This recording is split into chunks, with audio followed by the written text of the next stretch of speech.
Ya, hari ini saya mendampingi Bapak Presiden untuk melakukan pertemuan bisnis antara Bapak Presiden dengan 3 perusahaan Jerman.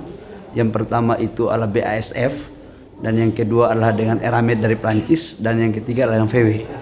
Tadi dalam pertemuan BASF menyampaikan secara langsung minat investasinya kepada Bapak Presiden Jokowi untuk melakukan investasi di Maluku Utara dalam rangka pembangunan ekosistem baterai mobil yang kurang lebih sekitar investasinya 2,6 miliar US dollar.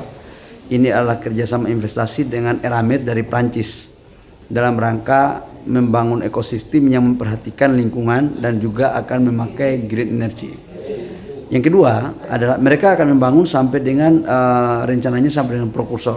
Proses pembangunannya akan mulai dilakukan di akhir tahun 2023 ini. Yang kedua adalah kerjasama Volkswagen. Volkswagen ini salah satu perusahaan otomotif salah satu terbesar di Eropa. Mereka akan membangun juga ekosistem baterai mobil di Indonesia yang akan bekerja sama dengan beberapa perusahaan nasional dan juga perusahaan asing.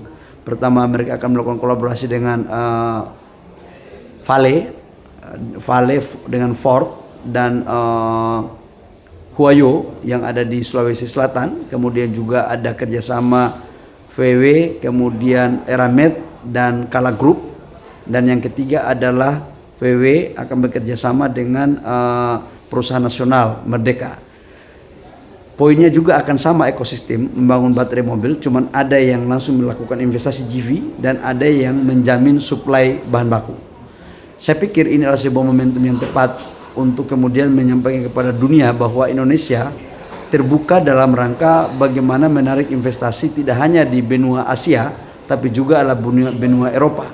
Dan ini sebagai bentuk investasi yang inklusif dan sekaligus untuk menganulir cara berpikir orang bahwa seolah-olah pengelolaan tambang kita di Indonesia tidak memperhatikan kaidah-kaidah yang ada pada standar internasional. Insya Allah ke depan investasi ini akan semakin baik. Kemudian untuk realisasi investasinya sendiri Pak, akan kapan di tahun ini? Kita akan rencanakan semua di tahun ini akan mulai berjalan.